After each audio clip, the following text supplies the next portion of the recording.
રાજકોટના ધોરાજીના તોરણિયા ગામે ગેસ સિલિન્ડરની અછત વચ્ચે પણ વર્ષોથી ચાલતા માનવતા સેવા અને શ્રદ્ધાનો સંગમ અતૂટ છે। સંત શ્રી સેવાદાસ બાપા આશ્રમમાં ગેસ સિલિન્ડરની અછત વચ્ચે પણ અન્ન ક્ષેત્ર ધમધમી રહ્યું છે।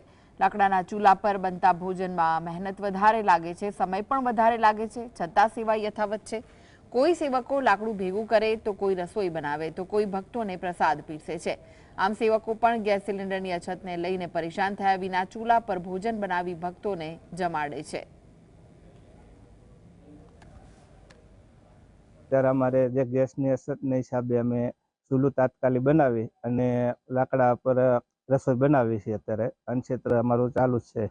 અન્નક્ષેત્ર અમે બંધ રાખવા માટે નથી રાખવાનું, બંધ ચાલુ જ રાખવાનું છે ગુરુ મહારાજના આદેશને। અત્યારે અમે તાત્કાલિક ધોરણે શેડ બનાવવાનું ચાલુ કરેલ છે અને મગ બાફણા લાકડા ઉપર અમે રસોઈ ચાલુ જ રાખી છે। અગાઉ પણ ગમે તેવી વિકટ પરિસ્થિતિમાં અમે અમારું આ અન્નક્ષેત્ર ક્યારેય પણ એક દિવસ પણ કે એક તક પણ ક્યારેય બંધ કરેલ નથી।